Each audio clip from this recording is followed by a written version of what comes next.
I'm not a voracious fan as much as people, but when this book came out, it was 1988, and it was the year first, the only year I think in 1988 was the only year Stephen King didn't come out with a new book. That was the drought year. Yeah. I mean, yeah, one of the the rarity ones is he was kind of hitting the end of his alcoholism, if Right. you will. And with that, with his sobriety, he kind of axed a lot of people. He got rid of his agent, which was Kirby McCauley, and then he fired his editor, Alan Williams, and then he went back to Viking, all with this sobriety thing. And then this is all after Tommyknockers, which he regards as the weakest of his stories. So he says Tommyknockers is one that he doesn't recall writing, Yeah. or doesn't recall actually sitting in the chair. And it is one that I think, like, even as somebody who loves King's work, and I don't have a single one of his books I wouldn't reread in a heartbeat, Tommyknockers is on the lower end of things. So this is him embracing sobriety. He axed a lot of people. He and went back into horror after writing a lot of fantasy tales, and then this is it. This is almost, I regard, probably his closest autobiographical he's going to get with a book. Yeah, and because he is digging into the fact that his other half is the alcohol, is the drug addiction, is the problem right there. Like you said, this will be the last book he would write under the influence, or with the influence still there. Yeah, he started in '87. I think he finished it like in '89. Probably around that time, yeah. But of course, with King, there's always that other style to him as well, in that he had a pseudonym that had written 4 or 5 other books. We'll get to that, yeah. Including one of my favorite books from King, The Long Walk. So he had another name, another life that he was trying to quell as well. And he did put a stop to Richard Bachman, his pseudonym, for many, many decades, until he finally resurfaced with a new book a few years back. So yeah, perfect, great. His opportunity came out in 1993. Let's talk about The Dark Half.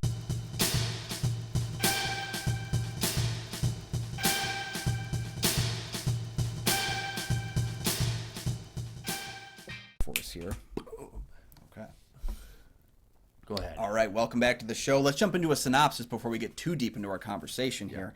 The Dark Half is about writer Tad Beaumont is ready to rid himself of a pseudonym responsible for his best-selling works. When the alter ego, George Stark, materializes, he's not quite ready to go away yet, and he begins taking out all those responsible for his initial undoing. He's got the book. Let's show it. Yeah, so I've got... This is one of the harder to find Stephen King hardcover books for The Dark Half. Right. When it came out, it was probably one of the bestsellers of the 80s when The Dark Half came out. It sold like 1 billion copies. That's kind of an exaggeration. That's his thing. But it's actually one of the best New York Times bestsellers of the 80s. It's one of the Stephen King. It's surprising. After all the books he did in the 80s, this is one of the bestseller. Movie was kind of almost immediately was going to be a movie, but it kind of turned out. This actually was filmed, shot, and done in 1991 and did not get released in 1993. So it's kind of weird. This is kind of a kernel of an idea, right, starting in 1987, and we don't get the book to 1989, and then we don't get the movie to 1993. Yeah, ironically, the film coming out when another Alan Pangborn film was being made, Needful Things, which we talked about previously on Saturday Scares with Kyle. So we've kind of covered the later Pangborn story. This is the earlier Pangborn story that we would see kind of materialized here. So it took forever. Right, and this was supposed to be part of a trilogy of ending his Castle Rock run. Yeah, he was kind of reaching the end of his Castle Rock time, and I think it's nice to move on to a new place. It's kind of like with Derry, Maine, and It. He kind of didn't feel a need to go back there for several years, and I think this was the case here as well. So it's interesting. This is another reason why I'm bringing it up, because it very much ties into Needful Things. There's a bunch of characters that are in Needful Things that are also in this book as well, if I remember. Oh, yeah. Well, specifically Pangborn, and like in the books, a number of other characters show up, and between this book and Needful Things, Pangborn would lose his wife, would lose his child, and that would kind of put him into the place where he is at the beginning of Needful Things as well. So okay, this also comes out when he was exposed as writing books under the name Richard Bachman, and he would put his agent's picture on the back. Yep. Movies like The Running Man. All right. The Running Man was one of the later ones. Thinner, of course, directed by Tom Holland. It's also notable for being the writer who crafted Rage, which is one of the only Stephen King books that you will have a very hard time finding on shelves, because King himself asked it to stop being published after the book was quoted during Columbine. So right, and after Richard Bachman, and he was exposed. I think it was a librarian who actually came up with knowing that it was him and confronted him, and he denied it, and then eventually he just accepted it. It was a big publicity campaign. Yeah, I would have liked to have kind of seen that unravel in real time because, of course, I read his books knowing it was King, so I never looked for differences or similarities. I just knew it was King. So just because she understood the writing style, that she knew it was him. It's also featured in this movie. So we also have to not only talk about King, but the history, the background, but also about the production of this movie. It's directed by George A. Romero. This is his third big-time production movie. Yeah, and actually he returned to Orion. He turned to Orion, after he right, said he didn't want to work with him after Monkey Shines. Well, you keep laying hundreds on the table till you say yes. Yeah, right? That's true. He didn't really have budgets like he had during his Orion days.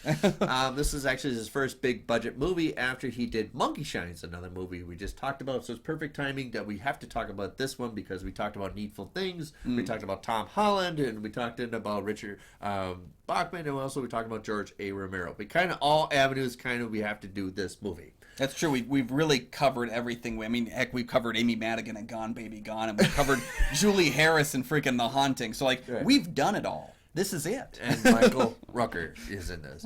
So, there's a lot of things. I would regard this as almost semi-autobiographical because there's a lot of things he ties into King. He lives into this. He's a very famous writer, Beaumont. Yep.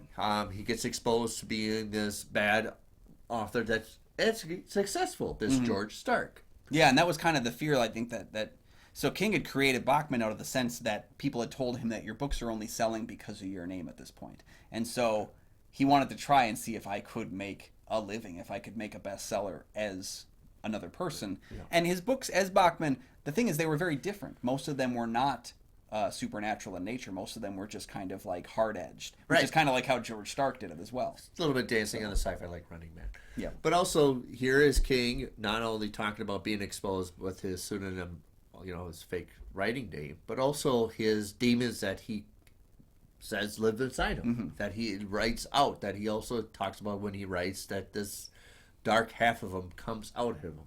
Yeah. It's also when you read the book and when you read Beaumont's sections, particularly early on in the film, I read this very closely to when I read On Writing, which was Stephen King's kind of nonfiction book about his youth and about writing skills and stuff like that. And you can see a lot of King's own tone in Tad Beaumont. And maybe it's because just King's writing it, but of course I felt like more of a kinship between them. Right. So you have all the wonderful cast. You have Timothy Hutton, yes, who got, I think, re-famous for The Haunting of Hill House a few years ago. So right. I think this is perfect casting for him.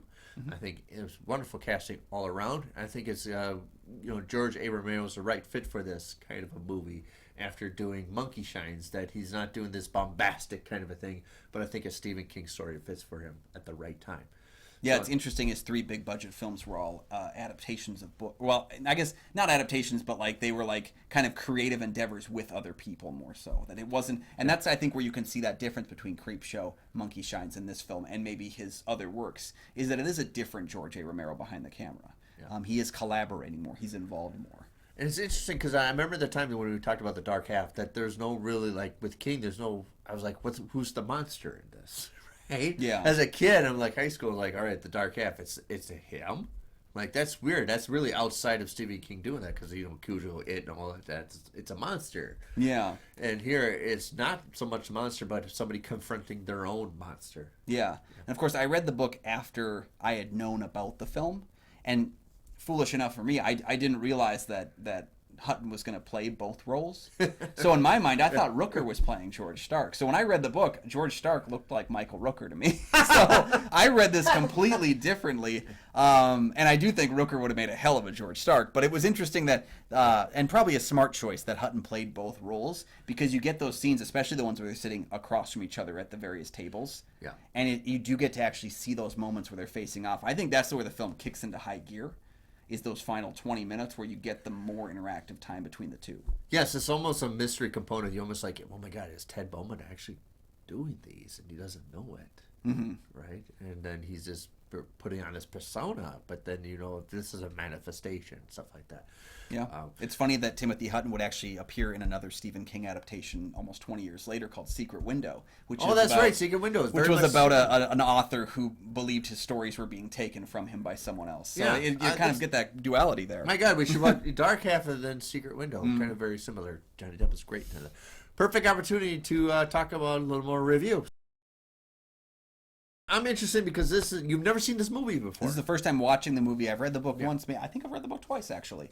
Okay. And I've been sitting on the movie for so long, and I was kind of nervous, I guess, because I love this book. This is one of my favorite Stephen King books. Yeah, that's what people who love his book say. So let me give my fault first. All right. Because there's a lot of things I like about the movie I'd rather talk about. So my biggest fault with it is I do feel like there is an absence of the why in the film that I think is quite interesting in the book. The whys behind a lot of these elements, the macabre details of it are so incredibly horrifying and yet so incredibly written in a realistic way that you believe this could happen. And I think that's something that's really incredible about it. I don't know if the film captures that as well. And that's why I think the film kicks into high gear when Stark starts making his appearance more known. Yeah. There's a definitely motivation. There's a huge plot hole to this that it's just kind of like I don't get it. All of a sudden it's his twin in his head. George Stark almost just starts about like an eyeball. Yeah. But then they create a grave for him and he comes out of that grave and now he wants life. Yeah, the way that's sold in the book I think is better. Right. And there's a lot of hop, skips and jumps to get to that point. And that I don't really mind. I know there's content somewhere in the book that probably explains a little bit better. But if you get past the doesn't really make a lot of sense. Yeah. I love the prevalence that Tad Pullman has to confront this side of him. That maybe is not something that he is, but something that he's manufactured. Yeah. And that's something that Romero actually takes and works with and combines out of the book and makes it something really interesting. And how he adapted that portion is the element in which he shows how as Beaumont is allowing George to take over, George is healing and Beaumont is getting worse. And I think the way in which it's done in the book is good. I think this is an area where Romero actually excels at the adaptation, is that part where they're doing where the camera's going around the back of one of them.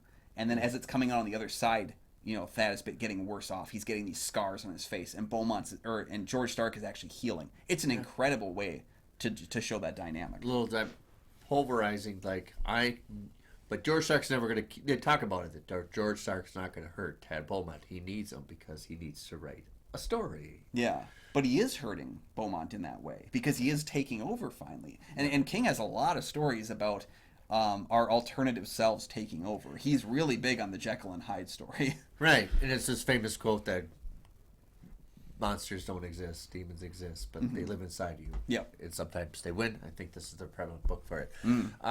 Right. I think if you're looking for those high-octane Stephen King thrilling action, slice them up, you're not going to get it. This is kind of a slow build-up, almost like Misery. Yeah. I think this is where he kind of matured almost for a writer, not to just slash and dash with you, but just let it slowly, marinate. Yeah. If you take out the supernatural elements, I think, in both the film and the book, and you made it some sort of guy accusing him of taking the works, I think it would make an entertaining and thrilling drama film and a drama book on its own. You take out all the elements of supernatural. But of course the supernatural stuff is also what we're here for. So right. And I think you have to understand that with Stephen King's writing, even the subplots are going to let a lot of background. Oh yeah. Not George R. R. Martin levels, but close. So there's a lot of background stuff that it's in the book. Sometimes it bothers people when they review King that he is just so overbearing with a lot of subplots, that a lot of background for subplots. This is another one of those, has a great one. But if you love his style, you appreciate it. Yeah. I think the thing about it is that it's closer, it's supposed to be closer in tone to Misery. And I think the problem is that you have a Stark. You have George Stark that is a villain that is slicing people up. But the thing is, the story is not about him killing a bunch of people. And I think that's also why Romero kind of expertly weaves past those moments. Because those killings happen very quick. They're not very stylized. They're not very, compelling. Because it's not really about the killing. It's about how Beaumont is connected to the killing and how Pangborn views Beaumont. You see more when they advertise it on TV. You see more of the killings in the commercial than in the movie. They just put all those together. Yeah. And I remember like, what's happening out there? Murder. You want some? And that was the big killer. That is another Stephen King. And that's the really funny thing about it is that Romero is so reserved for the first 75% of this movie. Yeah. And then he goes off the frickin' rails. And I'm talking about this in the best possible way because I think that finale is just incredible. Well, it works with you see the practical eyeball effects. and the brain. I love that part. Yeah. Yeah. But yeah, the way in which he used the birds themselves, the birds were definitely part of the book, but I think, again, adapted quite well by Romero in how he used the birds. They come in, they start with the movie within it, it peppers in, but you get to understand. You have to get that exposition. Well, and they're always there. They are the serial killer, I think, more than George Stark. They're Jason behind the tree watching the couple make out. The birds are always watching. They're always part of it.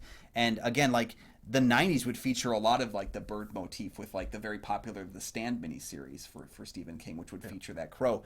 You know, Romero used 4,500 cutthroat finches for the finale scene and throughout the production. You'd think after one monkey movie, he'd be like, "Nah, I'm not using animals." No, anymore." right. I'm done with animals. No, it's the birds. Throw it in. But they use so much. Those birds, 4,500 of them consumed 100 pounds of bird seed and 15 gallons of water per day.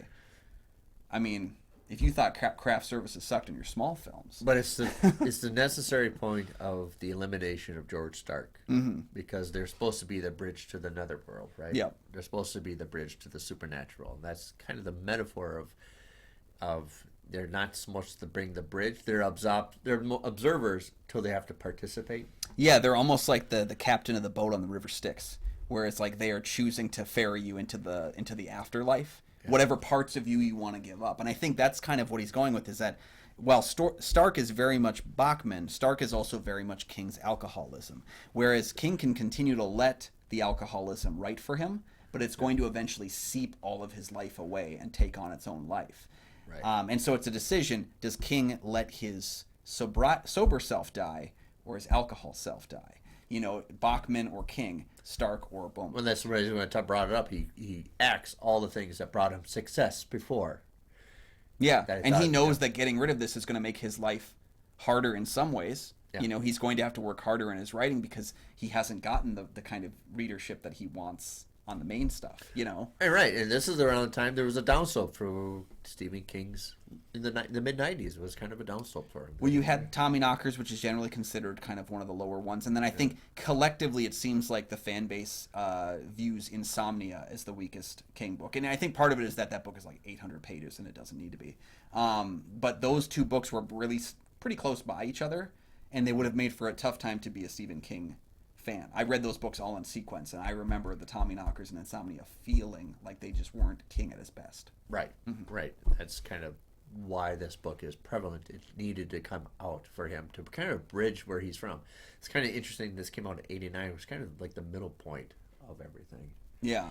It's crazy to think that we would have another like 30 plus years where King is still churning out like 2 books a year after this. Like, he survived the car crash and he kept going. He's in a freaking band now. I met him at one of his concerts, for crying out loud. Like, he's still going and doing these kinds of things, and it's nice. He just came out with a new one. Took a couple weeks ago as we were recording this. Yeah, Hawley just came out, and I think he's got another book coming early next year, and I'll keep pre-ordering those damn first editions. So right, yeah.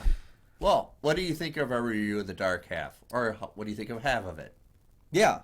Give us half of your review, followed by the second half, the darker half, if you will, down below in the comments. It'd be interesting if he went back to it. It'd be fun to see some form of return of Beaumont, even if it's mentioned in a little aside. You know how, he brings a lot of his characters back as, like, side characters in other books. I'd like to see Beaumont. Of course he had to have twins. Of course. Oh, yeah. Kids, yeah. Well, and of course having the left-handed, right-handed dynamic between the two, representing the left brain and the right brain. Yeah. There's so much more we could say about this, but we just don't have the time for all of it. Yeah. But if you want to let us know what your time was well spent on this film, let us know down in the comments. And maybe what Stephen King film we should cover next. You know we're going to cover another one, but maybe you can help choose it for us. Yeah, there's plenty to do. Yeah. Yeah. No, the best way to do that is patreon.com/KyleNickOnFilm. That link's down in the description. Nick mentioned it. Go ahead and check it out. Yeah. We'll be here. And you can find all of my film reviews, not one for Dark Half yet, but a lot of Stephen King reviews over at goatfilmreviews.com. just waiting for the new Salem's Lot. Get that Salem's Lot. Warner out. Brothers. Yeah, let's do it. I've seen some of the crap you've released in It's the one past of my couple favorite years. stories from him. All right, you can find my show, The St. Paul Filmcast, anywhere you find podcasts.